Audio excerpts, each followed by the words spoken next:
¿Cuáles son los límites de la moral humana? Esta es una pregunta que va a ser el eje central de este video. Seguramente escuchaste sobre experimentación en humanos. Muchas películas abordan el tema y nos sorprende cada vez más hasta qué punto es capaz de llegar el ser humano en la búsqueda del conocimiento. En este video te voy a presentar 3 experimentos que pasaron a la historia por ser extremadamente crueles y perturbadores. Este hecho ocurrió en la localidad sureña de Tuskegee, ubicada en el estado de Macon, Alabama, entre los años 1932 y 1972, con el fin de comprobar el desarrollo de la sífilis desde sus fases iniciales hasta las finales.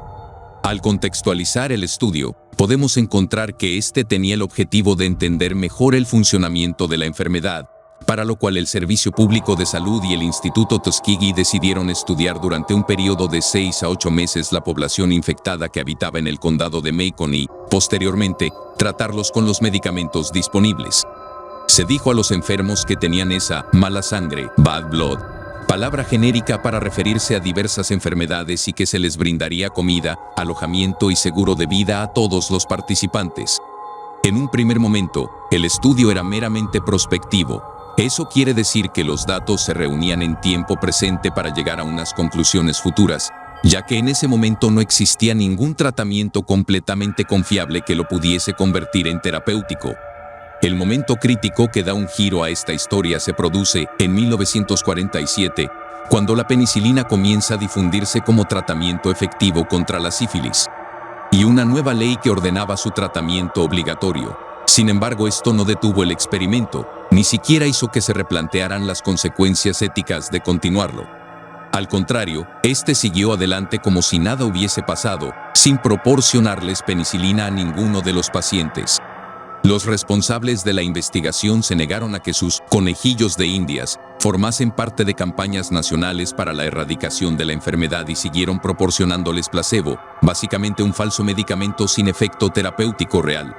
Ni siquiera durante la Segunda Guerra Mundial, cuando 250 de los participantes en el estudio fueron llamados a formar parte de las filas, pudieron ser tratados, ya que los investigadores siempre sostuvieron que ya estaban recibiendo medicación. En total, en el experimento se utilizó como conejillos de indias a 600 personas afroamericanas. Se reclutaron 399 varones infectados y 201 sanos como control.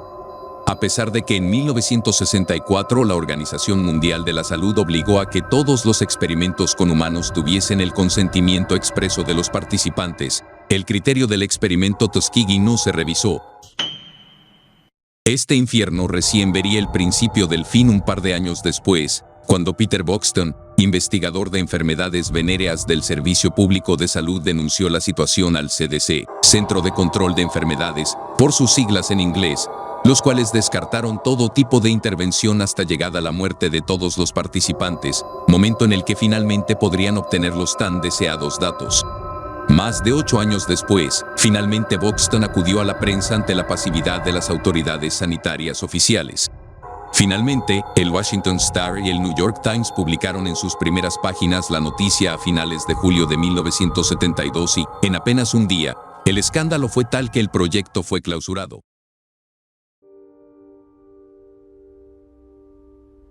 Al final del estudio, solo 74 sujetos estaban aún vivos.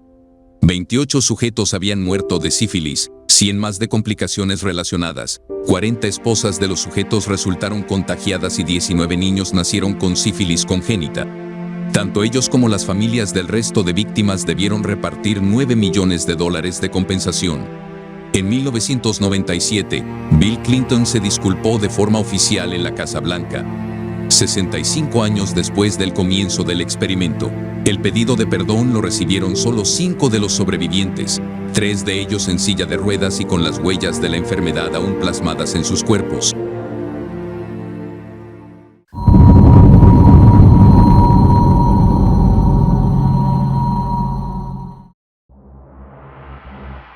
El experimento monstruo es el nombre que le dieron unos estudiantes de Iowa a este experimento, que fue llevado a cabo por el patólogo Wendell Johnson entre enero y mayo de 1939 y supervisado por una de sus mejores estudiantes de posgrado, Mary Tudor. Lo que Johnson quería era saber cuáles son las causas reales que se esconden detrás de la tartamudez, Él estaba convencido de que la tartamudez se debía a un comportamiento aprendido resultado de la ansiedad que experimentaban algunos niños cuando empezaban a aprender a hablar. El experimento monstruo se llevó a cabo con 22 niños huérfanos del orfanato de Davenport, capital de Iowa, entre 5 y 15 años de edad. La mitad tenía alguna dificultad en el habla. Se dividió a los niños en dos grupos. Un primer grupo de niños estuvo con un profesor que fomentó el aprendizaje positivo, por lo que se les felicitaba continuamente en sus avances en el lenguaje. En realidad eran los niños que tartamudeaban. Al segundo grupo de niños no se le hacía más que recalcar todos los fallos que cometían y que si seguían así, aquello les llevaría a desarrollar la tartamudez. Eran los niños que no tenían ningún problema real en el aprendizaje del lenguaje. El periodo experimental se extendió durante 5 meses, en los cuales los pequeños eran sometidos a 45 minutos de charlas que verdaderamente seguían un guión prefijado con antelación. A muchos pequeños que tenían dificultades al hablar solía decírseles: superarás la tartamudez y serás capaz de hablar incluso mejor que las personas que te rodean. No prestes atención a aquellos que critican tu habilidad, sin dudas no se dan cuenta que es solo una fase. Al contrario, con los pequeños sanos el discurso cambiaba radicalmente. El equipo médico ha llegado a la conclusión de que tienes un gran problema al hablar. Tienes muchos de los síntomas de los niños que son tartamudos. Debes hacer algo para detenerte inmediatamente. Utiliza tu poder. No hables a menos que puedas hacerlo bien. ¿Has visto cómo habla? Y mencionaba el nombre de un niño del orfanato que mostraba evidentes problemas de tartamudez. Sin lugar a dudas comenzó igual que tú. Finalmente, los que recibieron un aprendizaje negativo desarrollaron alteraciones en el habla por el nerviosismo y estrés que las clases les generaban, y serios problemas de autoestima que arrastraron toda su vida. Uno de los experimentos más polémicos de toda la historia, que tiene el nombre de experimento monstruo, por toda la controversia que Wendell Johnson, el monstruo, generó. Johnson ocultó su experimento debido al miedo que tuvo al pensar que su experimento pudiera compararse con los experimentos con humanos que hicieron los nazis en los campos de concentración. De hecho, los resultados no se publicaron y la disertación de la estudiante Mary Tudor, que decidió desertar públicamente finalizado el experimento, es el único testimonio que quedó oculto. Este secreto se mantuvo durante décadas y de hecho el profesor Johnson desarrolló una carrera de éxito como uno de los investigadores más relevantes y con más reputación dentro del campo del habla. Murió en 1965 con 59 años de edad. No sería hasta el 2001 que la Universidad de Iowa se disculparía públicamente. En el 2003, en el New York Times se publicó el estudio del monstruo del doctor de la tartamudez, las notas de Mary Tudor, y en 2007 se pagó una indemnización de $1 millón a 6 ancianos octogenarios, los únicos que aún estaban vivos y que habían participado en este experimento cuando eran tan solo unos niños.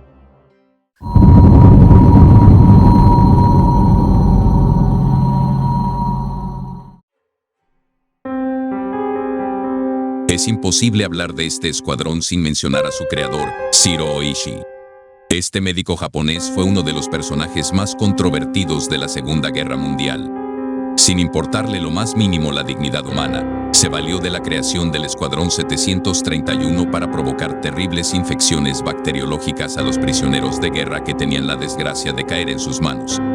Tras la invasión de Manchuria por parte de Japón, el 18 de septiembre de 1931, Ishii fue destinado al remoto distrito de Pingfang, al noreste de la ciudad china de Harbin, donde fue puesto al mando de la denominada Unidad Antiepidémica de Suministro de Agua 731, que en realidad era un equipo encargado de investigar sobre la viabilidad de la guerra biológica.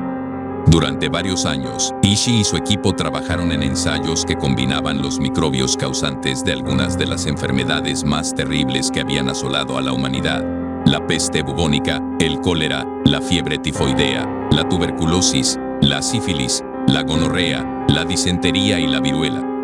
Para sus experimentos, utilizaron como conejillos de indias a hombres, mujeres, niños, bebés, ancianos y prisioneros rusos y chinos, a los que despectivamente apodaron Maruta, troncos. Las víctimas eran engañadas diciéndoles que se les estaba inyectando una vacuna cuando en realidad lo que les inyectaban eran unos patógenos mortales. Al finalizar aquellos experimentos, y habiéndose quedado cortos los ensayos con la microbiología, Ishii decidió ir un paso más allá. Para ello se propuso explorar los límites de la resistencia humana y sometió a sus pacientes a la amputación de brazos y piernas sin anestesia. También se dedicó a congelar y descongelar miembros para arrancarlos posteriormente. Asimismo, Ishii y su equipo sometieron a los sujetos de estudio a dosis letales de rayos X, los quemaron con lanzallamas, fueron expuestos a gases, los deshidrataron hasta la muerte y les inyectaron sangre de animales, entre otras torturas indescriptibles. Aparte de experimentar con seres humanos, Ishii también lo hizo con animales, sobre todo con gatos. Para este experimento hizo pasar hambre a 100 ratas que luego soltó en una habitación donde había encerrado a un gato bien alimentado. La conclusión de aquel ensayo era demostrar que un animal inferior es capaz de acabar con uno superior cuando se trabaja en equipo. Tras la rendición de Japón en 1945, las autoridades, que habían alabado y premiado el trabajo llevado a cabo por Ishii, derribaron el campo de exterminio y procuraron borrar cualquier huella de las atrocidades cometidas tras sus muros. Pero, como si de una venganza final se tratara, antes de marchar, los responsables del campo ejecutaron a los últimos prisioneros que quedaban y soltaron ratas y pulgas infectadas. Aquella terrible acción provocó que durante los siguientes años, miles de personas murieran a causa de la peste y otras enfermedades infecciosas. Convencido de que sería juzgado por los norteamericanos por crímenes de guerra, Ishii fingió su propia muerte y huyó, siendo finalmente detenido en 1946. Finalizada la Segunda Guerra Mundial, los Estados Unidos ofrecieron inmunidad al criminal y a su equipo de investigación, siempre y cuando les develaran los detalles de sus experimentos. Ishii moriría en 1960 a causa de un cáncer de garganta a la edad de 67 años y nunca vería una condena para sus crímenes. Y así finaliza este video, un pequeño recordatorio de que durante la historia, incluso la búsqueda del conocimiento para el progreso humano, tiene una cara despiadada y letal.